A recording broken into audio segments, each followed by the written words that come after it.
Hello friends, स्वागत है आप सभी का मेरे channel Shiv twin flame journey पर। माय लविंग ट्विन सोल्स, आप सबको बहुत बहुत प्यार एवं आभार। जितने भी नए सोल मेरे इस चैनल पर आए हुए हैं, मैं सभी का स्वागत करती हूँ। प्रियो, यदि आप इस संदेश से जुड़ पा रहे हैं तो आप एक चोजन वन हैं, आप एक चुने हुए पात्र हैं, आप ब्लेस्ड हैं। आप एक ट्विन फ्लेम्स स्टार सीड या लाइट वर्कर हो सकते हैं। डिवाइन अपने चुने हुओं से क्या कहना चाहते हैं, आज डिवाइन का मैसेज मैं लेकर आई हूँ। अगर आप अपने आप को एक चोज़न वन मानते हैं तो आज का ये वीडियो आप ही के लिए है। तो आइए जानते हैं कि डिवाइन आपसे क्या कहना चाहते हैं। हॉली बाइबल के ओल्ड टेस्टामेंट की बुक उत्पत्ति अध्याय 3 के 20 पद में लिखा है, क्योंकि तू मिट्टी है और मिट्टी ही में फिर मिल जाएगा। प्रियो, इस वचन का तात्पर्य बहुत ही अद्भुत और अलौकिक है। इस वचन के द्वारा डिवाइन उस भेदपूर्ण और गहराई वाली बातों को अपने चुने हुओं से साझा करना चाहते हैं, क्योंकि परमेश्वर की ये संदेश, कलाम, वचन, ये जीवन का एक दर्शन है जो हमारे ही जीवन के विषय में बातें करती है, हमारी आध्यात्मिक यात्रा के विषय में बातें करती है। जब हम इसे पढ़ते हैं या देखते हैं तो हमें ऐसा महसूस होता है जैसे हम अपना चेहरा किसी आईने में देख रहे हों, क्योंकि ये हमें आईना दिखाता है और इसके द्वारा हम अपने भीतर जाकर देख सकते हैं कि क्या गलत है, क्या सही, हम कितना सही रास्ते पर चल रहे हैं। क्योंकि एक आध्यात्मिक मनुष्य आत्मिक रूप से अपने आप को परख सकता है, जान सकता है, क्योंकि उसकी आत्मा कभी भी झूठ नहीं कहती। उसको सब कुछ मालूम होता है, क्या सही है, क्या गलत। इस वचन में लिखा है, क्योंकि तू मिट्टी है और मिट्टी ही में फिर मिल जाएगा, जो यथार्थ सत्य है। एक इंसान मिट्टी ही है और अंत में उसे मिट्टी में ही मिलना है। अगर इसे हम धर्मशास्त्र में देखें तो अगर आपने बाइबल या कुरान पाक पढ़ी है तो ये बातें उसमें वर्णित है कि आदम और हव्वा, जो पहले स्त्री और पुरुष कहलाए, जो ईश्वर के द्वारा निर्मित किए गए थे, जो मानव जाति के पूर्वज कहे जाते हैं, ये अदन की वाटिका में रहते थे, लेकिन पाप करने की वजह से वहाँ से उनको निकाल दिया गया और धरती पर भेज दिया गया। जो पुरुष है आदम, उसका निर्माण मिट्टी से हुआ था। तो इस प्रकार एक इंसान मिट्टी से बना है। उसका शरीर हाड़ मांस का दिखाई तो देता है, लेकिन वास्तव में वो मिट्टी है और अंत में वो उसी मिट्टी में मिल जाता है। तो इस वचन को देखने पर, इसे चिंतन करने पर, मनन करने पर क्या प्रकट होता है, यहाँ पर डिवाइन आपसे क्या कहना चाहते हैं, क्या बात है जिसे बताना चाहते हैं। ये वचन आपको सीधे सीधे आईना दिखाएगा अहंकार के विषय में। अगर कोई मनुष्य खुद पर घमंड करता है, अहंकार करता है, अपने रुतबे पर, अपने शारीरिक डिल डौल पर, अपनी सुंदरता पर, अपने धन दौलत, ऐशो आराम, पद प्रतिष्ठा पर, तो ये वचन ये कहता है कि चाहे इस दुनिया में तुम जो कुछ अर्जित कर लो, करोड़ों अरबों कमा लो, लेकिन उसके बाद भी जो यथार्थ सत्य है वो है कि अंत में ये सारी चीज़ें तुम्हारे साथ नहीं जाती।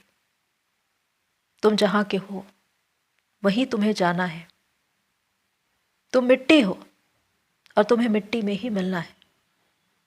तो आज जो कुछ तुम्हारे जीवन में है उसके लिए घमंड और अहंकार क्यों करना। ये वचन सीधे सीधे एक मनुष्य के अहंकार को तोड़ता है। इसे देखकर जीवन और मृत्यु की सच्चाई पता चलती है,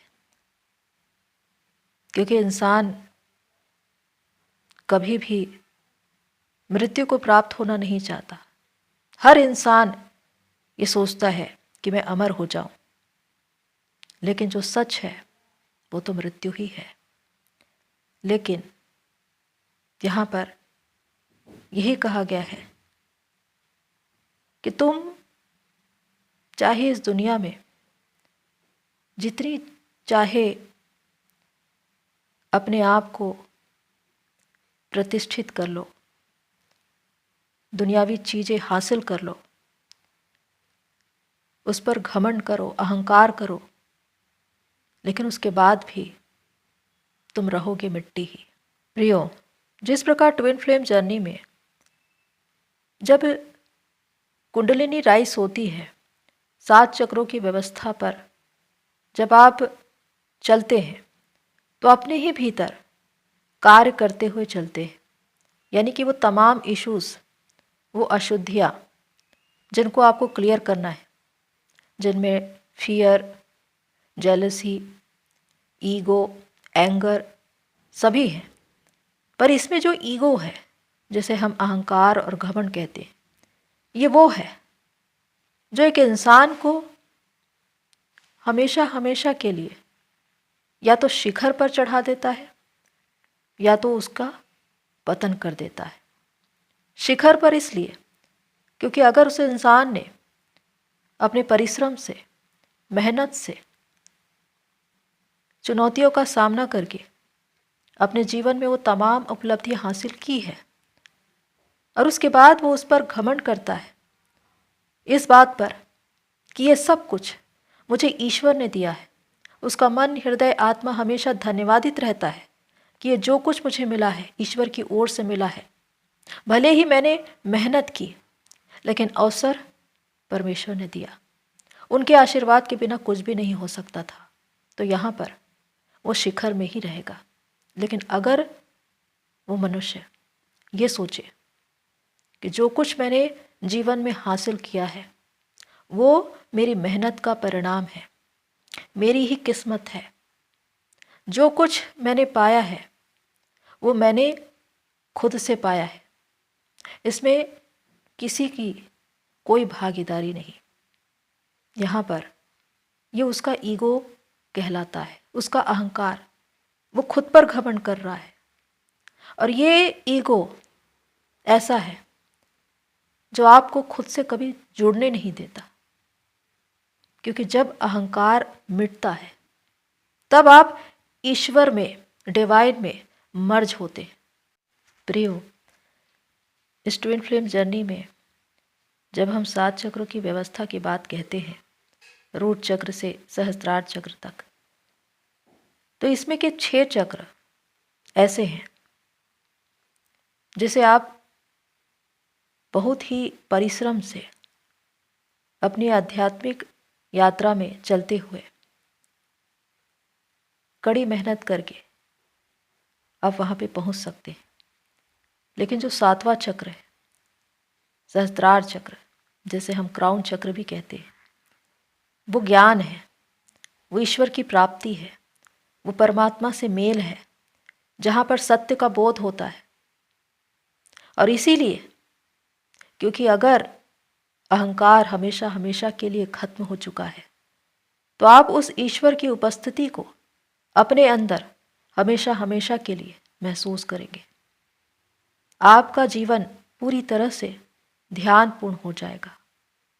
ऐसा लगेगा जैसे कि आप एक ध्यान में हैं और वहाँ से बाहर ही नहीं निकल सकते, क्योंकि वो एक ऐसी दुनिया है जहाँ पर आप और ईश्वर है, और जब दोनों मिलते हैं तो एक हो जाते हैं। ये बहुत ही अद्भुत अनुभव है। जितने भी लोगों ने इसे महसूस किया है वो जानता है कि परमात्मा को प्राप्त करना, ईश्वर को पाना, उनसे बातें करना कैसा होता है। और ये जर्नी हमें यही सिखाती है। अगर आप इस ट्विन फ्लेम जर्नी में आए हैं तो आपका ट्विन आपको इस जर्नी में आगे बढ़ाएगा और उसी राह पर जहाँ पर मोक्ष है, उद्धार है, आपके जीवन का उद्देश्य है, ईश्वर की उपस्थिति है। क्योंकि प्रारंभिक अवस्था ये है कि हम हमेशा एक इंसान के पीछे दौड़ते हुए नजर आते हैं, वो इंसान जो वास्तव में एक एनर्जी है हमारी ही, पर हम उसके पीछे नहीं भाग रहे, हम खुद से अलग हैं और हम खुद से जुड़ नहीं पा रहे हैं, हम खुद से भाग रहे हैं। इसीलिए हमारा ट्विन हमें उस रास्ते पर ले जाना चाहता है जहां से चलकर हम अपनी मंजिल तक पहुंचे, और वो है डिवाइन की प्रेजेंस, डिवाइन की पीस, एक अनंत जीवन, इटर्नल लाइफ। जब आप उसे पाते हैं तो ध्यान मग्न हो जाते हैं, परमानंद को प्राप्त करते हैं, और ये स्थायी होता है, जिसमें आपको ये लगेगा कि आप एक हेवन में हैं। एक दोहा कबीरदास जी का, जिसमें लिखा है, जब मैं था तब हरि नहीं, अब हरि है मैं नाही, प्रेम गलियति साकरी जामे दो न समाही। यानी कि जब मैं था, यानी कि अहंकार था, तब हरि नहीं थे, ईश्वर नहीं थे। पर अब जब हरि है, ईश्वर है, तो मैं नहीं हूं। प्रेम की गली इतनी सकरी है कि इसमें दो नहीं समा सकते, एक ही चल सकता है। और ये पूरी तरह से ईश्वर में, परमात्मा में एक होने की बात कही जा रही है कि जब मैं नहीं रहूंगा, मेरा अहंकार नहीं रहेगा, तो मैं ईश्वर में, उस परमात्मा में विलीन हो जाऊंगा। और उस वक्त हम दो नहीं होंगे, हम एक ही होंगे। तो जो अहंकार है, घमंड है, वो एक ऐसा रुकावट है, एक ऐसा बंधन है जो कभी भी आपको ईश्वर में एक नहीं होने देता। क्योंकि अगर अहंकार है तो ईश्वर तो हो ही नहीं सकते, और अगर ईश्वर है तो समझिए कि आप नहीं हैं, आप तो कब के उनमें विलीन हो चुके हो। तो सबसे बड़ा प्रश्न ये है कि अगर एक मनुष्य मिट्टी है और अंत में उसे मिट्टी में ही मिलना है, तो फिर वो इतना अहंकार, इतना घमंड खुद पर करता क्यों है, जिसकी वजह से वो उस परमात्मा से हमेशा दूरी बनाकर रहता है। जब तक अहंकार है तब तक वो परमात्मा से मेल कर ही नहीं सकता। जिस दिन उसका अहम, मैं का भाव खत्म होगा, उसी दिन ईश्वर उसमें समाहित होंगे। तो यहाँ पर एक चोजन वन के लिए यही बात कही गई है कि तुम्हारा जीवन जो मोक्ष का द्वार है, ये जीवन तुम्हें इसलिए मिला है ताकि तुम कुछ करो, कर्म करो, जिस उद्देश्य के लिए आए हो। अगर तुम्हें नहीं मालूम तो उसे ढूंढो, उसे पाओ, और उस सेवा को पूरा करो जो तुम्हारा भाग है। क्योंकि आत्मा को अंत में ये मलाल नहीं होना चाहिए कि जिस काम के लिए वो आया था उसे वो कर नहीं पाया। क्योंकि ट्विन फ्लेम जर्नी में जितने भी सोल्स आते हैं, अगर वो बिना उद्देश्य पाए चले गए तो एक बार फिर से उन्हें इसी धरती पर आना पड़ता है, सोल कॉन्ट्रैक्ट के तहत। क्योंकि उन्होंने जिम्मेदारी ली है कि मैं मदर अर्थ को सर्व करूंगी, अपनी सेवा को पूरा करूंगा, और उसे पूरा करना ही होता है। इसीलिए ये बात समझना है कि आपका जीवन सिर्फ आपके लिए नहीं है, आपकी family, society, mother earth, humanity, हर एक बड़ी ही उम्मीद भरी नज़रों से आपकी ओर देख रहे हैं। और ये जीवन बहुत मुश्किल से मिलता है, एक मानव जीवन, क्योंकि आपको कर्म करने का अधिकार मिला है। आप जो चाहे वो कर सकते हैं, जो चाहे वो बन सकते हैं, जितनी सफलता चाहे अर्जित कर सकते हैं, लेकिन उसका भाग सेवा कार्य में लगाओ। मानवता के लिए, मदर अर्थ के लिए अपने जीवन को समर्पित कर दो। क्योंकि जीवन एक पानी के बुलबुले की तरह है, जो दिखाई तो देता है और कुछ समय के बाद वो विलीन हो जाता है। वैसे ही एक ही जीवन मिला है, उसे जी लो, चाहे हंसकर या रोकर। और जो लोग ये कहते हैं कि मैं इस जर्नी में क्यों हूं, इस दुख में, पीड़ा में, और ये तकलीफ दे जर्नी मुझे क्यों मिली है, उन्हें समझने की जरूरत है कि आखिर ये जर्नी तुम्हें क्यों मिली है। कि तुम जिंदगी से कुछ सीखो, अनुभव को हासिल करो। क्या है जीवन, क्या है मृत्यु, जीवन में क्या करके जाना है, इसे जानना होगा, समझना होगा। ये जर्नी कोई मजाक नहीं है, ये कोई रोमांस की जर्नी नहीं है। ये आपका एक ऐसा जीवन है जिसमें आप जीते हैं और दूसरों को भी जिंदगी देते हैं, उनको रोशनी दिखाते हैं, उनको रास्ता दिखाते हैं, उनका हाथ पकड़कर उन्हें अंधेरे से बाहर निकालते हैं। वो इसलिए क्योंकि आप खुद उस अंधकार से निकले हैं। एक रास्ते का पत्थर क्या होता है? कोई इंसान चलते हुए इसे ठोकर मार देता है और वो सड़क पर कहीं इधर उधर गिरा हुआ दिखाई देता है। और एक पत्थर वो होता है जिसे लोग उठाकर किसी स्थान पर रख देते हैं और लोग उसे भगवान समझकर उसकी पूजा करने लगते हैं। फर्क बस यही है कि उस पत्थर की मान्यता क्या है। पत्थर तो पत्थर ही है, लेकिन एक ओर जहां उसे ठोकर मिल रही है और दूसरी ओर उसे ईश्वर समझकर उसकी पूजा की जा रही है। तो यहाँ पर समझना यह है कि एक चोजन वन वैसा ही एक पत्थर है। अब आप अपने जीवन को चाहे जैसा भी बना लो, यह आपके हाथ में है, क्योंकि कर्म करना ये आपकी जिम्मेदारी है। आप अगर अपना मुकाम बनाते हैं तो दुनिया आपकी तारीफ करेगी, आपकी प्रशंसा करेगी और वो तमाम उपलब्धियां आपको मिलेगी जिसके आप हकदार हैं। लेकिन अगर आप अपने जीवन को यूं ही व्यर्थ खो दिए, रोते हुए, हताश और निराश, तो हमेशा एक ठोकर का कारण ही बनेगा। तो इस बात को समझना है कि आपका जीवन कितना मूल्यवान है, कितना प्रेशियस है। आप जो कर सकते हैं वो कोई और नहीं कर सकता, क्योंकि जितने भी चोजन वन हैं उनकी एनर्जी बहुत अलग होती है। बहुत से ईश्वरीय वरदान आपके पास होते हैं। आप अपनी योग्यता को समझिए, उस पर काम करिए और उसमें आगे बढ़िए, न कि रोते हुए एक जगह पर बैठे हुए अपनी जिंदगी को खो देना। क्योंकि ये जिंदगी बड़ी मुश्किल से मिलती है।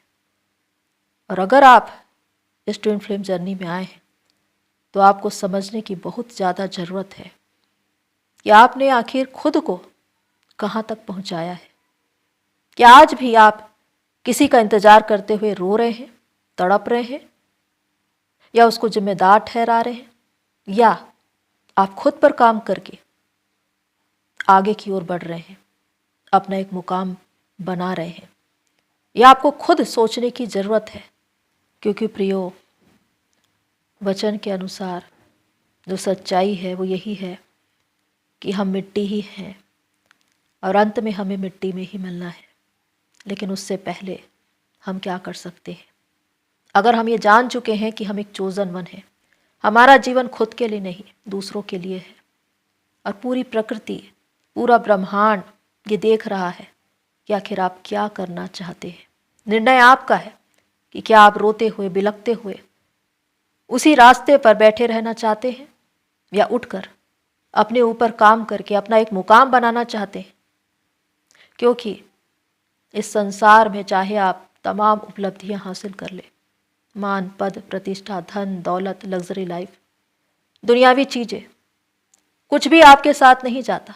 जाता है तो सिर्फ आपका कर्म। इंसान खाली हाथ आता है, लेकिन वो खाली हाथ नहीं जाता। वो अपने साथ अपने भले कर्म लेकर जाता है जो वो दूसरों के लिए कर जाता है। तो एक चोजन वन का जीवन ऐसा ही है। तो आज खुद पर, अपने जीवन पर विचार करिए। अपनी आध्यात्मिक यात्रा में आगे बढ़ने के लिए ये सोचिए कि आपका जीवन कहाँ पर है और आपको क्या करना है। आपका एक निर्णय आपको आपकी मंजिल से जोड़ देगा। तो प्रियो, आप ब्लेस्ड हैं, आपका जीवन धन्य है। अपने जीवन के मूल्य को समझिए, क्योंकि डिवाइन आपसे बहुत प्यार करते हैं। तो प्रियो, होप सो ये सारी बातें आपको हेल्प करें। आज के लिए इतना ही, फिर मिलते हैं नेक्स्ट वीडियो में। तब तक के लिए take care and God bless you all. मेरी सोल फैमिली, आप सभी की जर्नी पूरी होए।